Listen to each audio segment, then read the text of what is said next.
Assalamualaikum warahmatullahi wabarakatuh. Perkenalkan, saya Nurul Istiqomah. Di sini saya akan menjelaskan dan mempresentasikan tentang strategi menjadi pengusaha yang sukses. Yang pertama adalah yang kita bahas, pengertian usaha. Usaha menurut Kamus Besar Bahasa Indonesia adalah kegiatan dengan mengerahkan tenaga, pikiran, atau badan untuk mencapai suatu maksud pekerjaan atau perbuatan atau prakarsa atau ikhtiar atau daya upaya untuk mencapai sesuatu.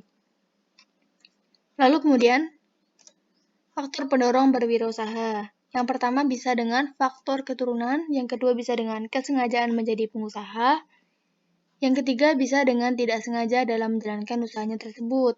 Yang keempat bisa dengan try and error. Maksudnya di sini adalah metode coba-coba atau metode untung-untungan.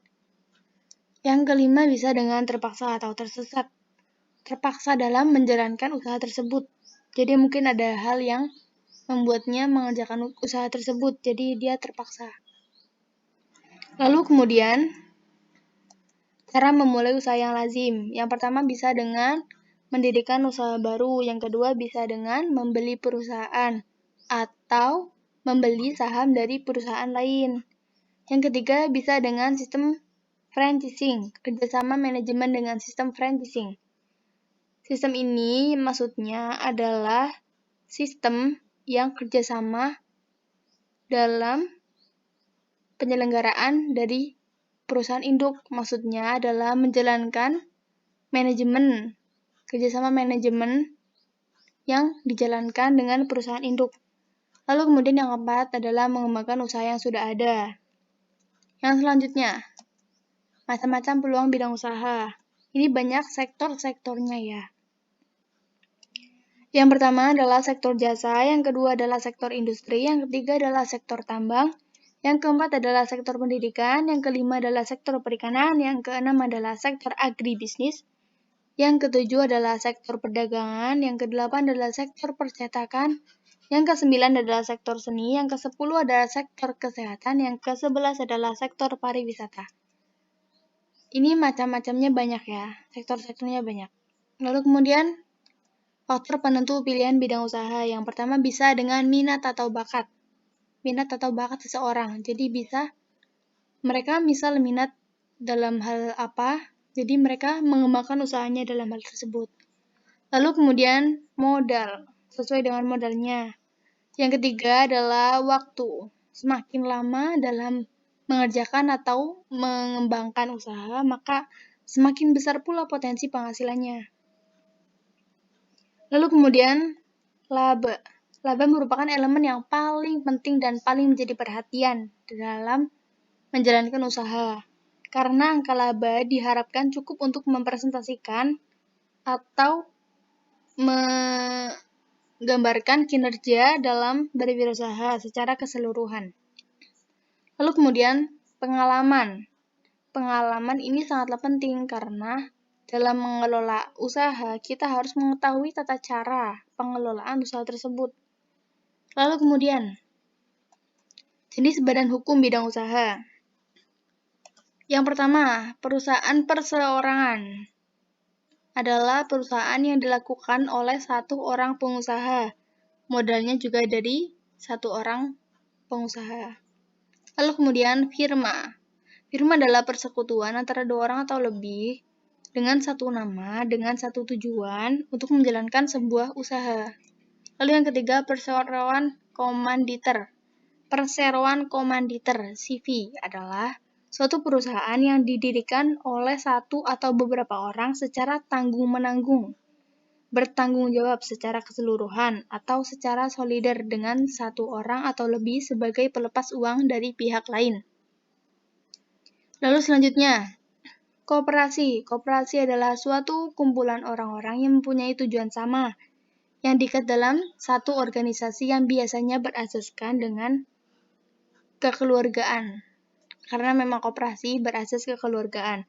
Lalu selanjutnya yayasan. Yayasan adalah badan hukum yang terdiri atas kekayaan yang dipisahkan oleh sesuatu untuk mencapai tujuan tertentu di bidang sosial, keagamaan, dan kemanusiaan yang tidak mempunyai anggota.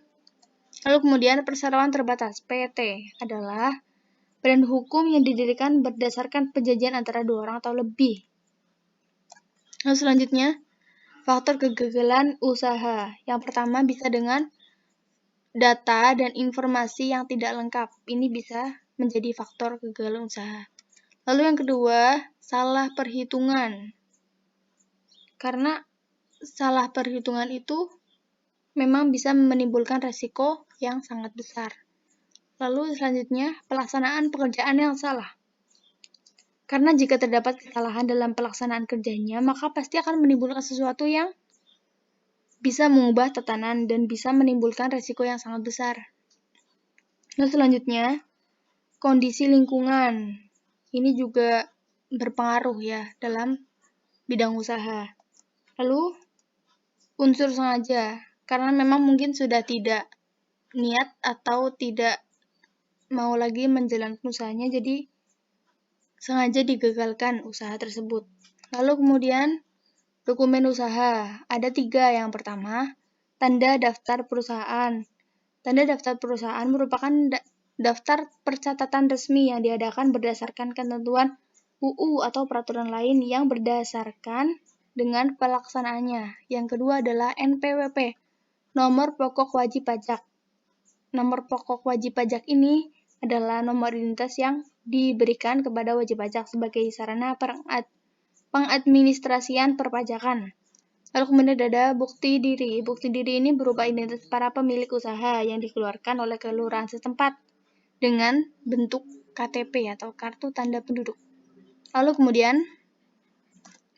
izin usaha. Izin usaha yang pertama ada SIUP. Maksudnya ini adalah surat izin usaha perdagangan. Salah satu surat resmi yang diberikan oleh pengusaha yang akan menjalankan suatu usaha dalam bidang perdagangan. Lalu kemudian ada SIUI. Ini sama seperti SIUP, tetapi ini dalam bidang pengindustrian, bidang industri. Lalu kemudian surat keterangan izin domisili. Surat keterangan ini berasal dari kelurahan atau kecamatan setempat yang menjelaskan bahwa benar adanya suatu usaha yang berlokasi di tempat tersebut. Lalu kemudian, surat keterangan izin gangguan. Surat keterangan izin gangguan ini adalah surat izin yang berisi kegiatan atau keterangan kegiatan seorang pengusaha atau badan usaha yang mengatakan tidak adanya keberatan dan gangguan terhadap oleh suatu kegiatan bidang usaha. Lalu kemudian, surat keterangan IMB. Surat keterangan IMB adalah surat keterangan yang menunjukkan izin untuk mendirikan bangunan dalam bidang usaha. Lalu kemudian, surat keterangan izin Departemen Teknis. Surat keterangan izin Departemen Teknis adalah surat keterangan yang menunjukkan izin kepada Departemen Teknis. Baik, bisa disimpulkan bahwa dalam dunia kewirausahaan banyak sekali hal yang harus diketahui, dipahami, dipelajari untuk menjadikan sebuah usaha itu menjadi sukses.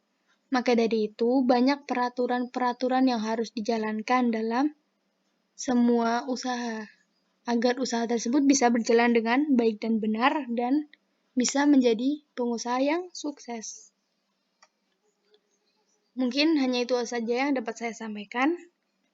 Mohon maaf bila ada kesalahan. Terima kasih. Wassalamualaikum warahmatullahi wabarakatuh.